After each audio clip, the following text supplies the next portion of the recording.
परमेश्वर के जीवित वचन मरकुस रचित सुसमाचार अध्याय 4।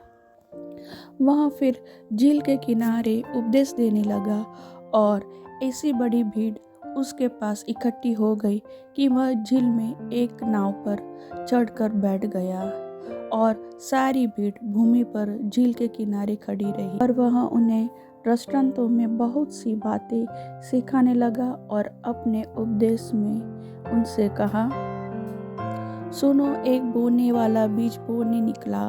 बोते समय कुछ मार्ग के किनारे गिरा और पक्षियों ने आकर उसे चुरा लिया। कुछ पथरीली भूमि पर गिरा जहाँ उसकी बहुत मिट्टी न मिली और गहरी मिट्टी न मिलने के कारण जल्द उग आया और जब सूर्य निकला तो जल गया और जड़ न पकड़ने के कारण सूख गया।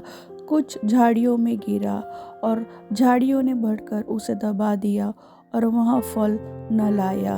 परंतु कुछ अच्छी भूमि पर गिरा और वहाँ उगा और बढ़कर फलवंत हुआ, और कोई 30 गुना, कोई 60 गुना और कोई 100 गुना फल लाया। तब उसने कहा, जिसके पास सुनने के लिए कान हो वह सुन ले। जब वह अकेला रह गया तो उसके साथियों ने उन 12 समेत उससे इन दृष्टांतों के विषय में पूछा। उसने उनसे कहा, तुमको तो परमेश्वर के राज्य के भेद की समझ दी गई है, परंतु बाहर वालों के लिए सब बातें दृष्टांतों में होती है, इसलिए कि वे देखते हुए देखे और उन्हें सुझाई न पड़े, और सुनते हुए सुने भी और न समझे, ऐसा न हो कि वे फिरे और क्षमा किए जाए। फिर उसने उनसे कहा, क्या तुम यह दृष्टांत नहीं समझते? तो फिर और सब दृष्टांतों को कैसे समझोगे? बोने वाला वचन बोता है जो मार्ग के किनारे के है, जहाँ वचन बोया जाता है। ये वे है कि जब उन्होंने सुना तो शैतान तुरंत आकर वचन को जो उनमें बोया गया था उठा ले जाता है। वैसे ही जो पथरीली भूमि पर बोए जाते हैं, ये वे है जो वचन को सुनकर तुरंत आनंद से ग्रहण कर लेते हैं, परंतु अपने भीतर जड़ न रखने के कारण वे थोड़े ही दिनों के लिए रहते हैं। इसके बाद जब वचन के कारण उन पर क्लेश या उपद्रव होता है तो वे तुरंत ठोकर खाते हैं।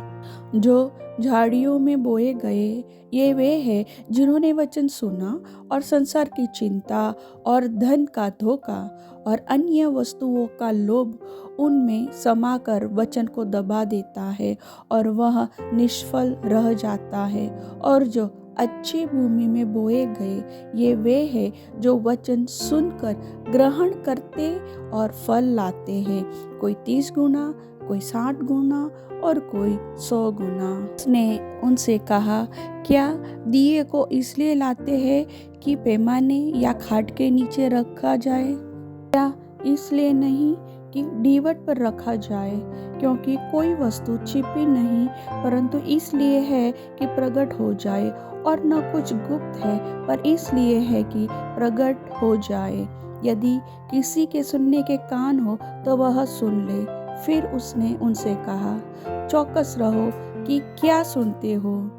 जिस नाप से तुम नापते हो उसी से तुम्हारे लिए भी नापा जाएगा और तुमको अधिक दिया जाएगा, क्योंकि जिसके पास है उसको दिया जाएगा, और जिसके पास नहीं है उससे वह भी जो उसके पास से ले लिया जाएगा। फिर उसने कहा, परमेश्वर का राज्य ऐसा है जैसे कोई मनुष्य भूमि पर बीज छींटे और रात को सोए और दिन को जागे, और वह बीज ऐसे उगे और बढ़े कि वह न जाने। पृथ्वी आप से आप फल लाती है, पहले अंकुर, तब बाल, और तब बालों में तैयार दाना, परंतु जब दाना पक जाता है तब वह तुरंत हंसिया लगाता है, क्योंकि कटनी आ पहुंची है। फिर उसने कहा, हम परमेश्वर के राज्य की उपमा किस से दे और किस दृष्टांत से उसका वर्णन करें? वह राई के दाने के समान है।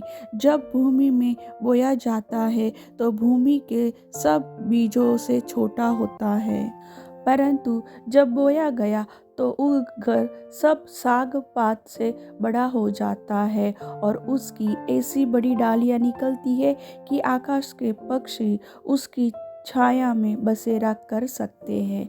वह उन्हें इस प्रकार के बहुत से दृष्टांत दे देकर उनकी समझ के अनुसार वचन सुनाता था और बिना दृष्टांत कहे वह उनसे कुछ भी नहीं कहता था, परंतु एकांत में वह अपने निज चेलों को सब बातों का अर्थ बताता था। उसी दिन जब सांझ हुई तो उसने चेलों से कहा, आओ हम पार चले। और वे भीड़ को छोड़कर जैसा वह था वैसा ही उसे नाव पर साथ ले चले और उसके साथ और भी नावें थीं। तब बड़ी आंधी आई और लहरें नाव पर यहाँ तक लगी कि वह पानी से भर जाती थी, पर वह आप पिछले भाग में गद्दी पर सो रहा था। तब उन्होंने उसे जगाकर उससे कहा, हे गुरु, क्या तुझे चिंता नहीं कि हम नष्ट हुए जाते हैं? तब उसने उठकर आंधी को डांटा और पानी से कहा, शांत रह, थम जा। और आंधी थम गई और बड़ा चैन हो गया।